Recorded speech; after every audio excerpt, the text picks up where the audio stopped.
نماز نہ پڑھنے کا سب سے بڑا وجہ کیا ہو سکتی ہے؟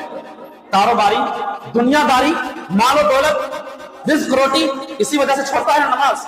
اللہ رب العالمین نے انسانوں کے اس تھنکنگ کو، اس سوچ کو اس طرح سے ڈائنامائٹ کیا ہے۔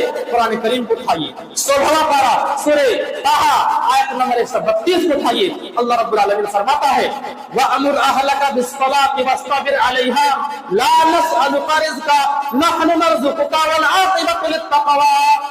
میرے بندو، نماز کا اپنے گھر والوں کو حکم دو، اپنے گھر والوں کو نماز کی تلقین کرو، اپنے گھر والوں کو، اپنے بیوی بچوں کو نماز کا حکم دو، وَاسْتَبِرْ عَلَيْهَا، اور خود بھی اس کے اوپر جم جاؤ۔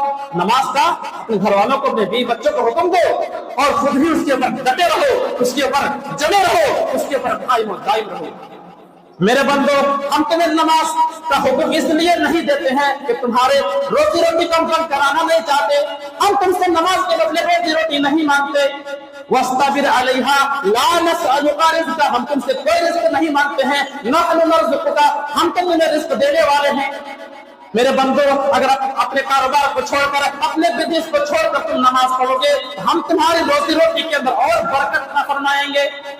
اللہ رب العالمین، میرے بھائیو، نماز کو چھوڑ کر کے ہم روزی روٹی کا اللہ رب العالمین کے ذمہ ہے، اللہ رب العالمین کے اختیار میں، اللہ رب العالمین کے اوپر ہے۔ نماز کے وقت ہو مسجد میں جا کر کے نماز پڑھے، پھر روزی روٹی کے لیے اپنے جو ہے زمین کے اوپر پھیل جائے، اللہ رب العالمین منع نہیں کرتا ہے۔ لیکن میرے بھائیو، ہم اور آپ اس نماز کو سب کچھ جانتے ہوئے، سمجھتے ہوئے، مولوی صاحب آپ چاہے جتنا بھی نماز کے اوپر بول لو، ہم تو نماز پڑھیں گے ہی نہیں پڑھیں گے تو نہیں پڑھیں گے۔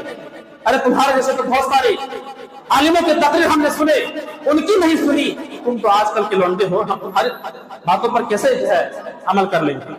میرے بھائیو، نماز پڑھو گے تمہارے مرتبے بلند ہوں گے، نماز پڑھو گے تمہاری آخرت جو ہے بنے گی، نماز نہیں پڑھو گے تمہاری آخرت تباہ ہوگی۔ اللہ رب العالمین کے شان میں کوئی فرق پڑنے والا نہیں، ہم نماز پڑھیں گے نہیں پڑھیں گے، اللہ رب العالمین کے شان میں ذرہ برابر بھی کوئی فرق پڑنے والی نہیں ہے میرے بھائی۔